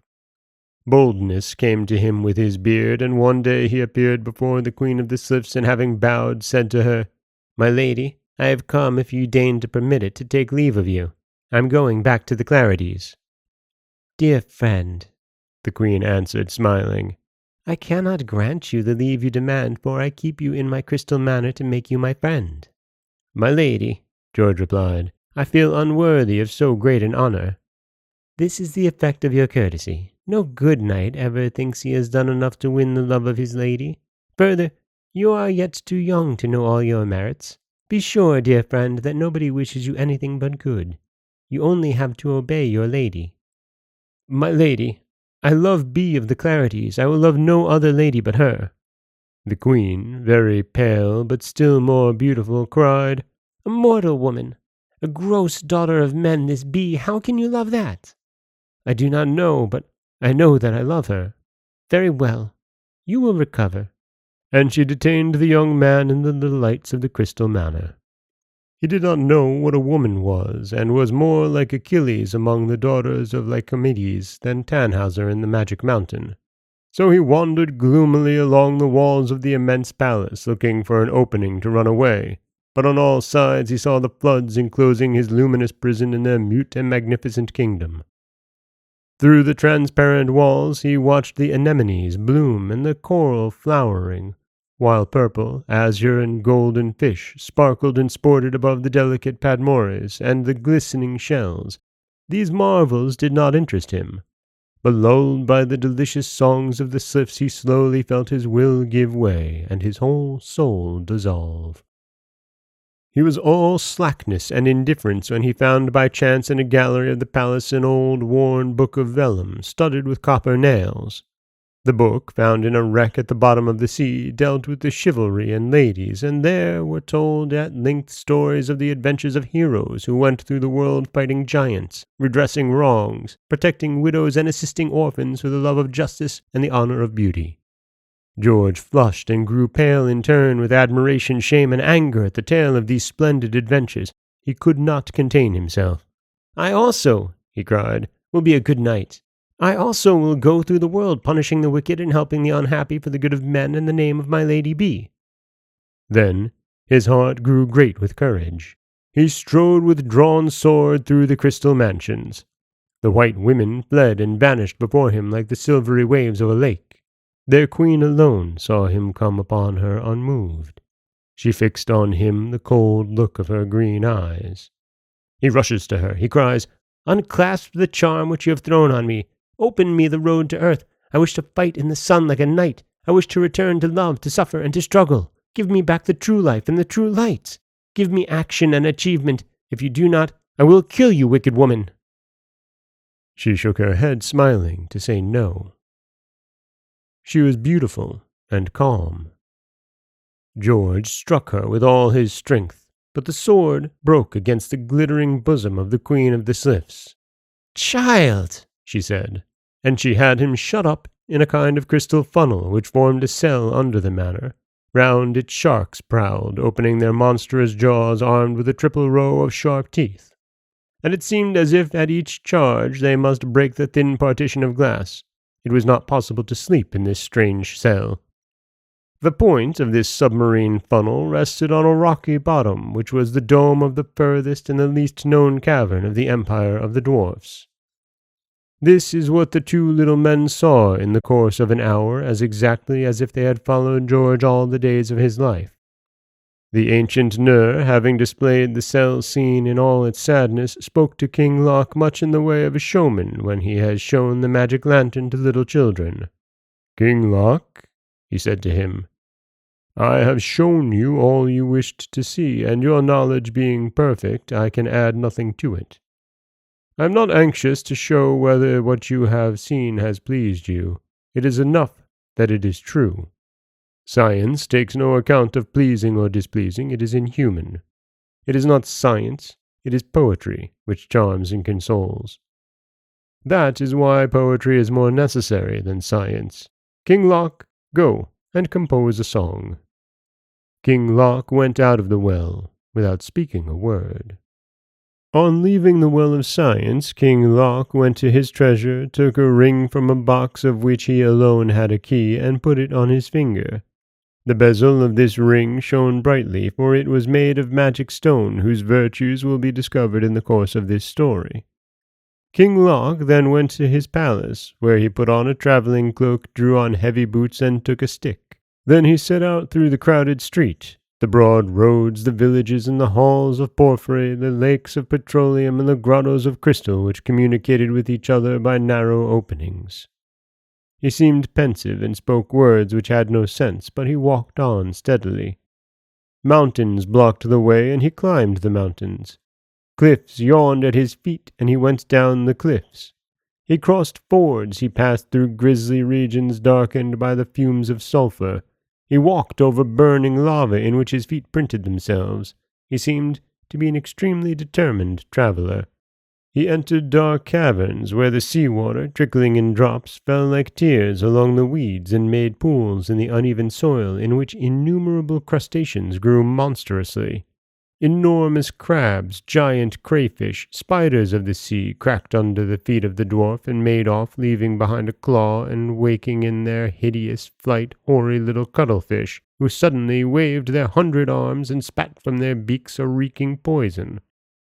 King Loc went on all the same.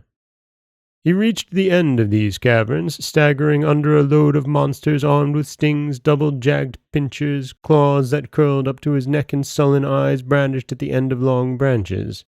He climbed the side of the cavern, clinging to the roughness of the rock, and the armored beasts went up with him, and he only stopped when, by groping, he found a stone that jutted out of the vaulted summit. With his magic ring he touched this stone, which immediately fell with a great crash, and immediately a flood of light poured its lovely streams into the cavern and put to flight the beasts bred in darkness. King Loc put his head through the opening where the light came from, and saw George of the White Moor, thinking of Bee and the earth and mourning in his glass prison. For King Loc had made this subterranean journey to release the prisoner of the Sliffs. But seeing this big head, all hair, eyebrows, and beard, look at him from the bottom of the crystal funnel, George thought that a great danger threatened him, and he felt for the sword at his side, forgetting he had broken it on the bosom of the green-eyed woman. Meanwhile, King Loc examined him curiously. "Pooh!" he said to himself. "It's only a child." Certainly, it was a very simple child, and he owed to his great simplicity his escape from the delicious immortal kisses of the Queen of the Sliffs. Aristotle, with all his learning, could not have got out of it so easily. George, seeing himself defenseless, said, "What do you want of me, big head? Why hurt me if I've never hurt you?" King Loc answered in a jovial and gruff tone, "My dear boy, you do not know if you have hurt me, for you are ignorant of effect and cause, of reflex action, and generally of all philosophy. But do not let us talk of this. If you are not reluctant to leave your funnel, come through here." George immediately insinuated himself into the cavern, slid down the wall, and, as soon as he reached the bottom, "You're a good little man," he said to his deliverer. "I will like you all my life, but do you know where Bee of the Clarities is?" "I know a great many things," answered the dwarf, "and especially that I do not like inquisitive people." George, hearing these words, remained quite abashed, and he silently followed his guide through the thick and murky air where cuttlefish and crabs were moving. Then King Loc said to him with a grin, "The road is rather rough, my young prince." "Sir," George answered him, "the way to freedom is always pleasant, and I'm not afraid of being lost by following my benefactor." Little King Loc bit his lips. When he reached the hall of porphyry, he showed the young man a staircase made in the stone by which the dwarfs go up above ground. "Here's your road," he said to him. "Goodbye." "Do not say goodbye," replied George. "Tell me you will see me again. My life belongs to you after what you have done for me." King Loc answered, "What I have done was not for you, but for another. We had better not see each other again, because we might not like each other." George replied unaffectedly and seriously, "I did not think that my release would give me pain, and yet it has. Goodbye, sir." "I wish you a good journey," King Loc cried roughly. Now this staircase ended in a lonely quarry which lay less than a league from the castle of the Clarities. King Loc pursued his way, muttering, "This boy has neither the learning nor the wealth of the dwarfs. I do not really know why he is loved by Bee, unless it is that he is young, handsome, loyal, and bold." He returned to the town laughing to himself like a man who has played a practical joke on someone. Passing in front of B's house, he pushed his big head through the window as he had done into the glass funnel, and he saw the young girl embroidering a veil with silver flowers. "Rejoice, B," he said to her. "And you," she answered, "little King Luck, may you never have anything to wish for, or at least anything to regret." There was something he wished for, but really he had nothing to regret. This thought gave him a large appetite for supper. After eating a great number of truffled pheasants, he called to Bob. "Bob," he says to him, "get on your crow. Go to the princess of the dwarfs and tell her that George of the White Moor, who was for a long time a prisoner of the Sliffs, returned today to the Clarities." He spoke, and Bob flew off on his crow. When George found himself on the earth where he was born, the first person he met was John, the old master tailor, carrying on his arm a scarlet suit for the steward of the castle. The old fellow gave a great cry at the sight of the young lord. "Saint James," he said, "if it is not his Highness George of the White Moor, who was drowned in the lake 7 years ago, then it is his ghost or the devil himself." "It's not a ghost or a devil, my good John, but it is that George of the White Moor who used to slip into your shop and ask you for little bits of cloth to make dresses for the dolls of my sister B." But the old fellow exclaimed, "So you were not drowned, your Highness? I am very pleased. You look quite well. My grandson, Peter, who used to climb up into my arms of a Sunday morning to see you go by on horseback next to the Duchess, has become a good workman and a fine, handsome lad. He will be glad to know that you are not at the bottom of the water, and that the fish have not eaten you as he thought. He is accustomed to say about this the most amusing things in the world, for he is full of wit, your Highness, and it is a fact that everybody regrets you in the Clarities. You are such a promising little boy. I will remember to my last day how you once asked me for my needle, and as I would not give it to you because you are not old enough to handle it without danger, you answered me that you would go into the wood and pick the fine needles of the pines. This is what you said, and it still makes me laugh.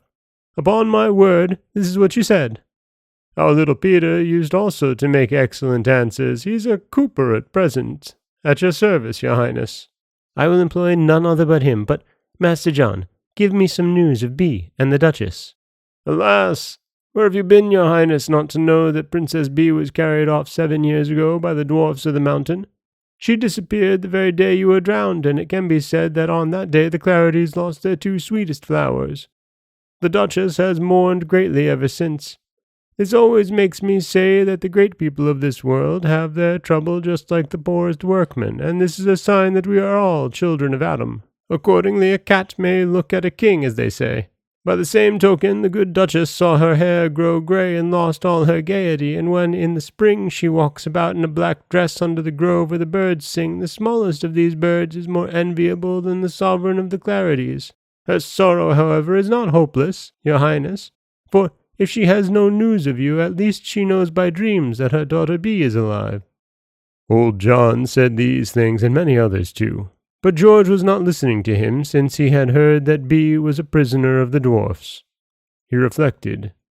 "The dwarfs detained B under the earth. The dwarf got me out of my crystal prison. These little men may not have all the same habits. My deliverer surely does not belong to the tribe of those who carried off my sister." He did not know what to think, unless it was that B must be released. Now they were going through the town, and as they passed, the old women standing at their thresholds asked each other who this young stranger was, and they agreed that his appearance was handsome. The more wary, having recognized the Lord of the White Moor, thought they saw a ghost and fled, crossing themselves vigorously. "Holy water ought to be cast at him," said an old woman, "and he would vanish, leaving a disgusting smell of sulphur. He is carrying off Master John the tailor, and quite certainly he will plunge him all alive into the flames of hell." "Gently, old woman," a burgess replied. "The young lord is alive, and a good deal more so than you and me. He is as fresh as a rose, and seems to have come from some noble court rather than from the other world. Men come back from far, my good woman. Witness the Squire Freeheart, who came back to us from Rome last Candlemas." And Mary, the armourer's daughter, having admired George, went up to her maiden room, and kneeling then before the image of the Holy Virgin, "Holy Virgin," she said, "grant me a husband like this young lord." Everyone spoke in their own way of the return of George, so much so that news flew from mouth to the ears of the Duchess, who was then walking in the orchard. Her heart beat high, and she heard all the birds in the grove sing, "Tee-wit, tee-wit, tee-wit, tee-wit, tee-wit, tee-wit, George of the Whitemoor, tee-wit, tee-wit, tee-wit, whom you brought up, tee-wit, tee-wit, tee-wit, is here, here, here, here." Freeheart respectfully approached her and said to her, "Your Grace, George of the Whitemoor, whom you thought to be dead, has returned. I'm going to make a song about it." Still the birds sang, "Tee-wit, tee-wit, twit-twit, is here, here, here, is here, here, here." And when she saw the child coming she had brought up as a son, she opened her arms and fell in a swoon. People were pretty certain in the Clarities that Bee had been carried off by the dwarfs. It was also the belief of the Duchess, but her dreams did not give her any exact information. "We will find her," said George. "We will find her," answered Freeheart. "And we will bring her back to her mother," said George. "And we will bring her back," answered Freeheart. "And we will marry her," said George. "And we will marry her," answered Freeheart. And they inquired among the inhabitants concerning the habit of the dwarfs and the mysterious facts of Bee's capture. This led them to question the nurse Glaus, who had been the nurse of the Duchess of the Clarities, but now Glaus was old and fed the fowls in her farmyard. There the squire and his master found her. She was crying "S-s-s, chick, chick, chick, s-s-s," and throwing grain to the chicks. "S-s-s, chick, chick, chick, it's your highness. S-s-s, is it possible that you have become so big, and so handsome? S-s-s, shoo, shoo, shoo. Do you see that big one there eating the share of the small ones? Shoo, shoo. It is everywhere in the world, your highness. All the good goes to the rich. The lean get leaner while the fat get fatter. There is no justice on this earth. What can I do for you, your highness? You will surely each of you take a glass of ale?" "We will take one with pleasure, Glaus, and I will kiss you because you nursed the mother of her whom I love best in the world." "It is quite true, your highness. My baby had its first tooth in 6 months and 14 days, and on that occasion the late Duchess made me a present. It's quite true. Well, tell us, Glaus, what do you know of the dwarfs who carried off Bee?" "Alas, your highness, I know nothing of the dwarfs who carried her off. And how can an old woman like me know anything? I forgot the little I ever learned long ago, and I have not enough memory to remember where I put my spectacles. I often look for them when I have them on. Try this ale. It is nice and cool." "Your health, Glaus. But I am told your husband knew something about Bee's carrying off." "It's quite true, your highness. Though he had never got any education, he knew a great many things that he learnt in inns and taverns, and he never forgot anything. If he was still in this world and sitting at this table with us, he could tell you stories by the week. He told me so many of all kinds that they have made a muddle inside my head, and I cannot at this moment make head or tail of any of them. It is quite true, your highness." Yes, it is quite true, and the head of the old nurse was as useless as an old cracked kettle. George and Freeheart had all the trouble in the world to get any good out of her. At last, by sifting her, they drew out a story which began in this style. 7 years ago, your highness, on the very day you and Bee got into a scrape from which neither of you came back, my late husband went into the hills to sell a horse. It's quite true. He gave the beast a good feed of oats and a dash of cider in it so that it might give him a firm leg and a bright eye. He took it to market near the hills. His corn and his cider were not lost, for it made the horse sell better. It's the same with beasts as with men. They are judged by appearances. My late husband was pleased at the good business he had done. He offered to drink with his friends, undertaking to drink fair to them.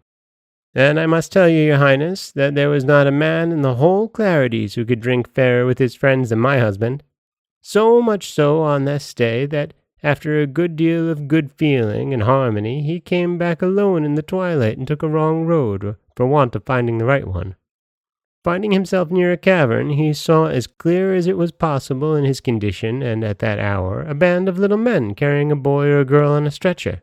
He ran away for fear of a mishap, for wine did not deprive him of discretion. But at some distance from the cavern, having let his pipe fall, he bent to pick it up, and he took hold of a little satin slipper instead. He made a remark about it, which he liked to repeat when he was in a good temper. "This is the first time," he said to himself, "that a pipe changes into a slipper." Now, as this slipper was the slipper of a little girl, he thought that she who had lost it in the wood had been carried off by the dwarfs, and that it was her capture he had seen. He was just on the point of putting the slipper in his pocket when the little men, covered with hoods, threw themselves upon him and gave him so many smacks on the head that he remained on the spot, quite dazed. "Klaus! Klaus!" cried George. "It is Bee's slipper. Give it to me, that I may kiss it 1,000 times. It shall lie on my heart forever in a bag of scented silk, and when I die, it shall be put in my coffin." "As you please, your highness, but where will you go to get it? The dwarfs took it back from my poor husband, and even he thought that why he had been so thoroughly beaten was because he tried to put it into his pocket to show the magistrates. He was accustomed to say on the subject, and he was in a good temper, 'Enough!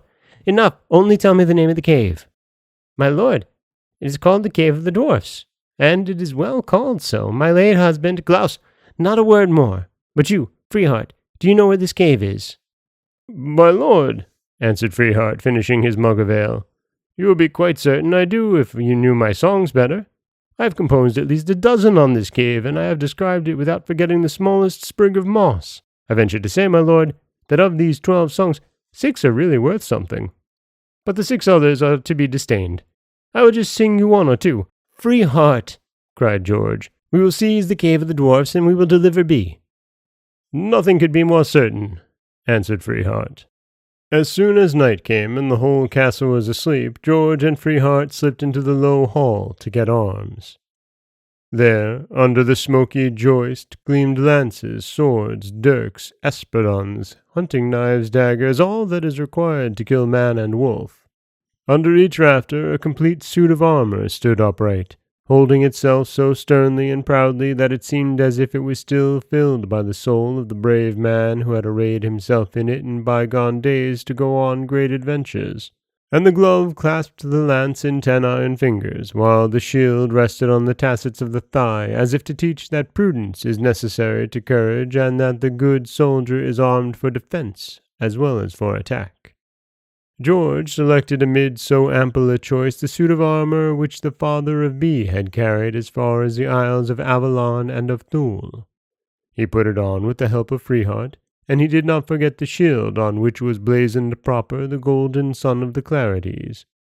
Freeheart, on the other hand, arrayed himself in the good old steel coat of his grandfather, and crowned himself with an obsolete headpiece, to which he added a kind of moth-eaten and ragged plume, feather, or brush. He made this choice for fun and to look comical, for he considered that gaiety, good at all hours, is especially useful when there are great dangers to be incurred. Having thus armed themselves, they went off under the moon over the dark fields. Freeheart had tied the horses at the edge of a little wood near the fortress gate, where they found them gnawing the bark of the bushes. These horses were very swift, and it took them less than an hour to reach amid dancing will-o'-wisps and confused visions the mountains of the dwarfs. "Here's the cave," said Freeheart. The lord and squire dismounted. Sword in hand, they entered the cave. Great courage was required to engage in such an adventure, but George was in love and Freeheart was faithful. And, as the most delightful of poets says, what cannot friendship do, guided by sweet love? The lord and the squire walked in the darkness for nearly an hour. Then they saw a great blaze, at which they were astonished. It was one of those meteors with which we know the dwarves illuminate their kingdom. By the light of this subterranean brightness they saw that they were at the base of an ancient castle. "Here," said George, "is the castle which we must seize." "Certainly," answered Freeheart. "But allow me to drink a few drops of this wine which I brought with me as a weapon, for a good wine makes a good man, and a good man makes a good spear, and a good spear makes a bad foe." George, not seeing a living soul, roughly struck with the hilt of his sword the door of the castle. A small, quavering voice made him lift his head, and he saw at one of the windows a very small old man with a long beard, who asked him, "Who are you?" "George of the White Moor," What do you want? I want to take back B of the Clarities, whom you unjustly detain in your molehill, ugly moles that you are. The dwarf disappeared, and again George found himself alone with Freeheart, who said to him, My lord, I do not know if I am guilty of exaggeration when I state that in your answer to the dwarf you did not perhaps exhaust all the resources of the most persuasive eloquence. Freeheart feared nothing, but he was old. His manners, like the top of his head, had been smoothed by time, and he did not like to see people annoyed. George, on the other hand, rushed about, yelling, Vile earthmen, moles, badgers, dormice, ferrets, and water rats, only open the door and I will cut off all your ears. But hardly had he finished speaking these words when the bronze door of the castle opened of itself. No one could be seen pushing the huge leaves. George was frightened, and yet he stepped through the mysterious door because his courage was greater than his fear. Once inside the court, he saw at all the windows, in all the galleries, on all the roofs, on all the gables, inside the lamp, and even on the chimney-pots, dwarves, armed with bows and crossbows. He heard the bronze door shut behind him, and a shower of arrows began to fall hard on his head and his shoulders. For the second time he was very frightened, and for the second time he overcame his fear. Shield on arm and sword in hand he went up the stairs, when suddenly he saw standing on the highest step and calmly majestic a stately dwarf, bearing the golden scepter, the royal crown, and the purple mantle. And this dwarf he recognized to be the little man who had freed him from his glass prison. Then he threw himself at his feet and said to him in tears, My benefactor, is it you? Are you one of those who have taken from me B, whom I love? I am King Loc, answered the dwarf. I have kept B with me to teach her the secrets of the dwarfs. Child, you have come upon my kingdom like hail on a garden of flowers, but the dwarfs, less weak than men, do not grow irritated as they do. I am too much above you in mind to feel anger at your acts, whatever they may be. Of all the advantages I have over you, there is one that I will carefully keep, and that is of being just. I will send for B, and I will ask her if she wishes to follow you. I will do this not because you demand it, but because it is my duty. There was a deep silence, and B appeared in a white dress with her fair hair loose. As soon as she saw George, she ran to throw herself in his arms, and clasped with all her might the iron breast of the knight. Then King Loc said to her, B, is it true that this is the man whom you wish to marry? It is very true that this is the man, little King Loc, answered B. Look, little man, how I laugh and how I am happy. And she began to cry. Her tears fell on George's cheek, and they were tears of happiness. Laughter mingled with the tears, and 1,000 delightful words which had no sense like those murmured by little children. She did not reflect that the sight of her happiness could sadden the heart of King Loc. Dearest, George said to her, I find you again just as I wished you to be, the most beautiful and the best of beings. You love me. Heaven be thanked, you love me. But B, do you not also love King Loc a little, who drew me from the glass prison where the slips kept me far from you? B turned to King Loc. Little King Loc, you did this, she cried. You loved me, and you freed the one who loved me and whom I loved. She could say no more, and she fell on her knees, her head in her hands. All the little men, witnesses of this scene, shed tears on their crossbows. King Loc alone kept an unmoved face. B, discovering in him so much magnanimity and so much kindness, felt for him the love of a daughter for a father. She seized the hand of her lover and said, George, I love you. Heaven only knows how much I love you. But how can I leave little King Loc? Ha ha ha! You are both prisoners of mine, cried King Loc in a terrible voice. He put on a terrible voice by way of amusement and to play a good joke. But really he was not angry. Freeheart came to him and bent a knee to the ground. Sir, he said, will your highness be pleased to let me share the captivity of the master I serve? B, recognizing him, said to him, It is you, my good Freeheart. I am pleased to see you again. You are wearing a very ugly feather. Tell me, have you composed any new songs? And so King Loc took them all three off to dinner. The next day, George and Freeheart dressed themselves in sumptuous clothes which the dwarfs had prepared for them, and betook themselves to the hall of state, where King Loc, in the dress of an emperor, soon came to join them, as he had promised. He was followed by his officers wearing arms and furs of a wild magnificence, and helmets on which swan wings waved. The dwarfs, thronging in crowds, came in by the windows, the ventilators, and the chimneys, and even crept under the seats. King Loc got up onto a stone table, at the end of which were drawn up rows of flagons, candlesticks, bowls, and cups of fine gold and of marvelous workmanship. He motioned to Bee and to George to come near, and said, "Bee, the law of the dwarf people requires that a stranger received within our house should be free at the end of 7 full years. You have spent 7 years in our midst, Bee, and I would be a bad citizen and a guilty king if I detained you any longer.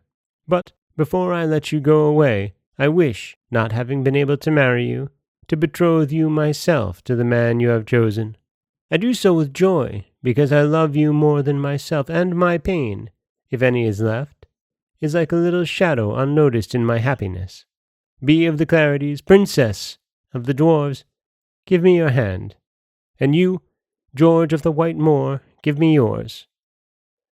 Having put the hand of George in that of Bee, King Loc turned to his people and said in a loud voice, "Little men, my children, you are witnesses that these two here undertake mutually to marry each other on earth.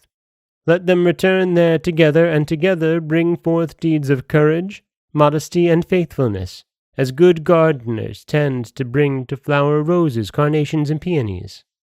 At these words the dwarfs shouted loudly, and not knowing whether they ought to lament or to rejoice, they were distracted by contrary feelings. King Loc turned again to the two betrothed, and showing them the bowls, the flagons, all the splendid plate, "These," he said, "are the presents of the dwarfs. Take them, Bee. They will recall your little friends. They are given by them and not by me. You will know in a moment what I mean to give you." There was a long silence. King Loc gazed with a lovely look of tenderness at Bee, whose beautiful, radiant head, crowned with roses, rested on the shoulder of her betrothed. Then he spoke again in these terms: "Children, it is not enough to love much. You must love well. Great love is good, undoubtedly. Wise love is better. May yours be as mild as it is strong. May it want nothing, not even indulgence, and may some pity be mingled with it. You are young, beautiful, and good, but you are human, and for that very reason subject to many miseries. This is why, if some pity does not form part of the feelings you have for each other, these feelings will not be adapted to the circumstances of your common life. They will be like holiday clothes, which are no protection against the wind and the rain. You only love those securely whom you love even in their weakness and meanness. Mercy, forgiveness, consolation. That is love, and all its science." King Loc stopped, overcome by sweet and powerful emotions. He resumed his speech. "Children, be happy. Keep your happiness. Keep it carefully." While he spoke, Pick, Tad, Dick, Bob, Truck, and Paw, clinging to Bee's white mantle, covered with kisses the girl's naked arms and hands, and they begged her not to leave them. Then King Loc drew from his belt a ring, the stone of which flung showers of light. It was the magic ring with which he had opened the dungeon of the Slips. He slipped Bee's finger through it and said, "Bee, receive at my hands this ring, which will allow you to enter at all times, you and your husband, the kingdom of the dwarfs. You will be received with delight and helped in every way. On the other hand, teach the children you will have not to despise the innocent and industrious little men who live under the earth."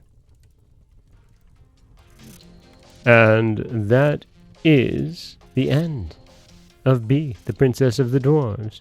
And it does all end very well. And surprisingly, that King Loc has basically married Bee and George.